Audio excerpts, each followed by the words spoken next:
with the first pick in the... Welcome to footballgameplan.com, where football makes sense. I'm Emory Hunt, the czar of the playbook, bring you my 2013 preseason NFL draft quarterback prospects. Very early in the process. This is preseason, before the college football season starts.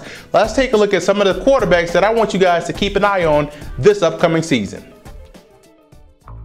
Right now, Geno Smith out of West Virginia is my #1 guy going into the season. 6'3", 220 pounds, has everything that you want in a quarterback and does a great job of leading that West Virginia offense. One thing I like about him is his toughness in the pocket. He will stand there and take a hit.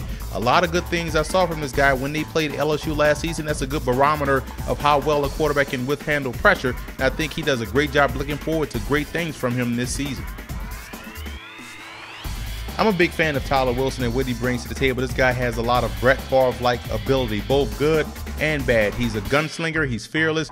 He believes he can make every throw, and you have to like that about a quarterback. He's not afraid to make the throw. It's that same type of confidence that can get you in a lot of trouble. But this year, I'm looking for him to clean up his footwork and be more protective of the football. If he make those progressions, he'll definitely fly up the draft boards.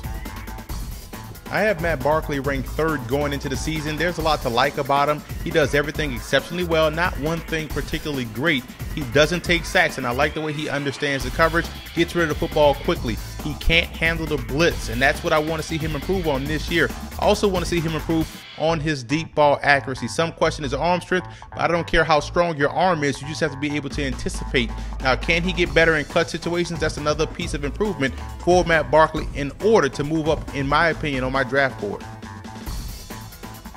The guy that's going to make a Cam Newton-like jump into the top 10 won't be Logan Thomas of Virginia Tech. It's going to be Manuel of Florida State. I want you to keep an eye on these throws. Ignore the fact that this is Duke that he's playing against, but look at the deep ball accuracy. The receiver never broke stride, and this guy makes these throws all the time. I think what's happening right here for Manuel is the fact that he's being overcoached by Jimbo Fisher and company. Allow this guy just to be an athlete, to be a quarterback, and play. He's a smart guy, very smart player, can break down defenses, has the athleticism to get outside the pocket.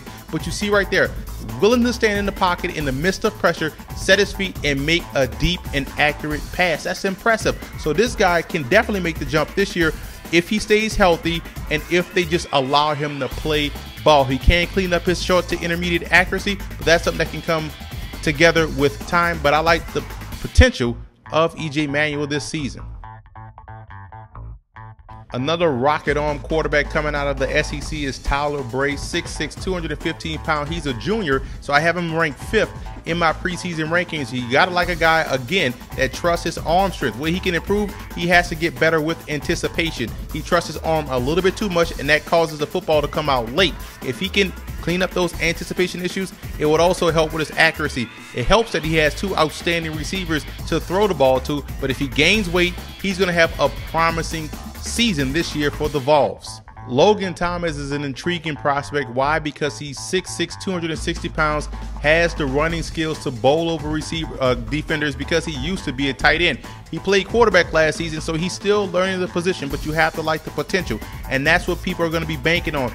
If he takes another leap in his progression this year, you're going to see this guy jump into the first round conversation, but he has all the tools. He's confident. He has a strong arm. He just have to make sure he picks up the nuances of playing quarterback as far as anticipation and getting rid of the football quickly and not being so quick to pull the football down and make plays with your legs. But Logan Thomas has all the attributes that you want.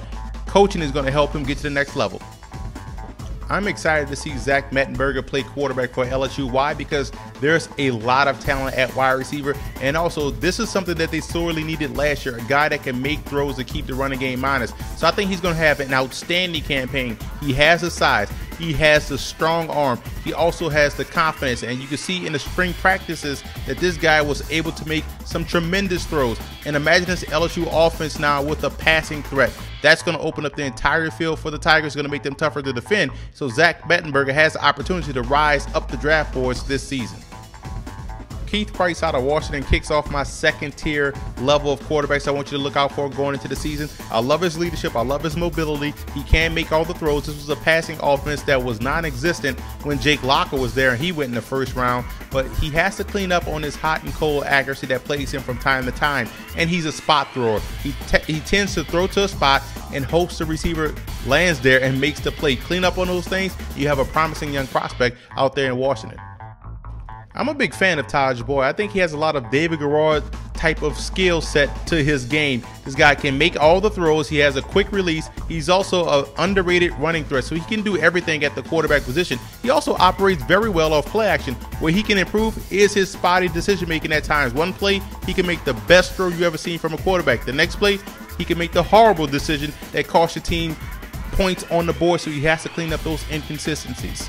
I'm keeping a watchful eye this season on senior Mike Glennon out of North Carolina State. This guy has tremendous overall skill set. Just a very solid quarterback. Has poise in the pocket, doesn't get rattled, does a great job in clutch situations, and you know that's huge in my opinion. But I want to know, has he peaked? If he can make some more improvements as far as driving the football more downfield, being more deliberate with his passes, not taking the easy throw, then you're going to see a prospect that can move into the second or third round of the season. But keep an eye on this guy, as he's going to have a huge senior season because there's a lot of weapons out there in Raleigh, North Carolina.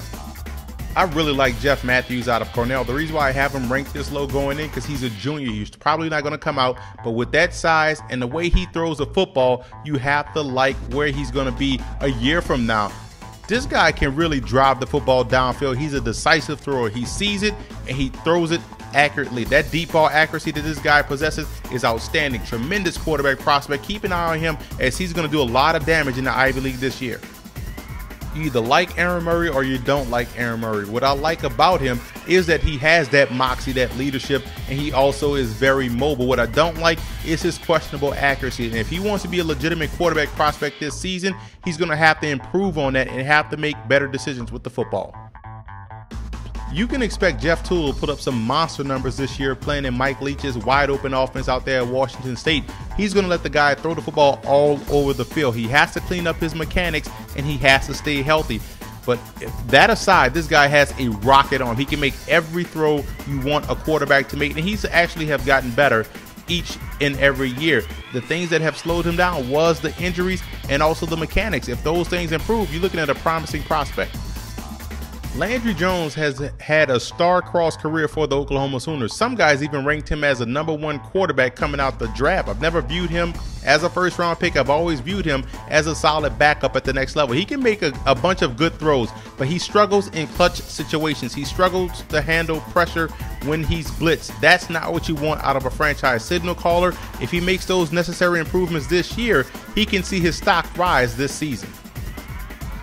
Brad Sorensen out of Southern Utah, 6'4", 225 pounds, is a great rhythm thrower. What I mean by that is that this guy sets up well in the pocket. He sets up quickly, operates very well off play action, and can get the ball out of his hands normally to the right guy. So I like that about him. But I wonder, has he maxed out his potential? Can he handle the blitz? Those are two things that I will have to see improvement of this year for the Thunderbirds to have success, and also for him to rise as a prospect. Danny OBrien transfers now to Wisconsin to take over the Badgers offense in replacing Russell Wilson. And there's a lot to like about Danny OBrien. Remember, his freshman year, this guy was a very good prospect, made many freshman All-American teams, then kind of fell out of favor with the coaching staff. But this year, he gets a fresh start with a great offensive line and solid weapons. So we're going to see a lot of improvement this year from Mr. OBrien. Brian Renner out of North Carolina kicks off my sleeper portion of the rankings of guys that you want to keep an eye on. I love the fact that he's not afraid of the situation. He is not afraid of pressure. You can blitz him all you want. He will stand there and make the throw. I also like that he's mobile and can throw well on the run. There's a lot of Matt Ryan in his game. He can play a little reckless, and that's something that's going to have to improve, but that comes with time. But there's a lot to like about Brian Renner. Definitely keep an eye on Marquise Gray out of Minnesota. He has intriguing size, 6'4", 235 pounds, the athleticism of a wide receiver because he played receiver before he was moved permanently to quarterback. Played QB last year, had a decent year. He's looking to improve. He's very coachable. He has to improve on his accuracy. If he can do that, he can definitely become a dual threat, and that's going to give a lot of opposing defenses problems and make the Golden Gophers a threat in the Big Ten. Also, you want to keep an eye on Ryan Aplin out of Arkansas State. He rounds out my sleeper list. This guy is going to get some outstanding coaching from Gus Malzahn, so he's going to see some impressive numbers from him this season. He has a quick delivery. He can get rid of the football. He's a tremendous leader. He has to make sure he improves on his accuracy downfield. He has to really drive the football, and that starts with mechanics in order for him to make the next step.